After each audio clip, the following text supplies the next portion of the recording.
बिस्मिल्लाहिर्रहमानिर्रहीम। तनवीर कादम जाफरी की तरफों अदबी सितारे दे सामीन नूं अस्सलामु अलैकुम।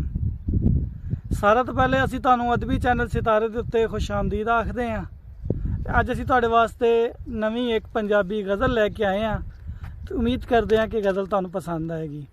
एक नवां जिहा तरन्नम ते नवां जिहा रंग तुहानूं नज़र आएगा इहदे विच, और एक मुतरन्नम बैच लिखी गई है गज़ल तुहाडी समातां दी नज़र। तो मतलब है जी कि मुहब्बत दा पहला कदम किसने चाया, मुहब्बत दा पहला कदम किसने चाया, ना मैं हथ वधाया ना उस हथ वधाया।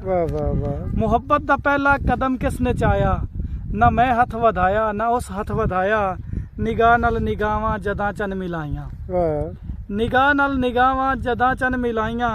ना मैं सुरत पाई ना उस होश पाया, ना मैं सुरत पाई ना उस होश पाया। ओ इनकार होया कि इकरार होया, ओ इनकार होया कि इकरार होया। नज़र नूं उठाया नज़र नूं झुकाया, ओ इनकार होया कि इकरार होया।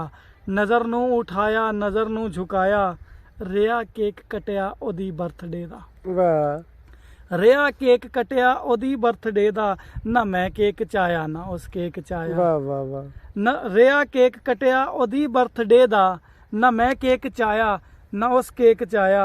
ना मैं ऐद कीता ना उस ऐद कीता, ना मैं ऐद कीता ना उस ऐद कीता। ना मैं भार चाया ना उस भार चाया, ना मैं भार चाया ना उस भार चाया।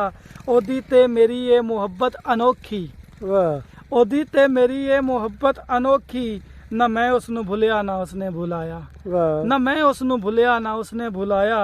जेड़ा उसनू तनवीर मैं खत सी लिखिया, अच्छा जेड़ा उसनू तनवीर मैं खत सी लिखिया। ना उस खोल पढ़िया ना उस खत जलाया। मुहब्बत दा पहला कदम किसने चाया, ना मैं हथ वधाया ना उस हथ।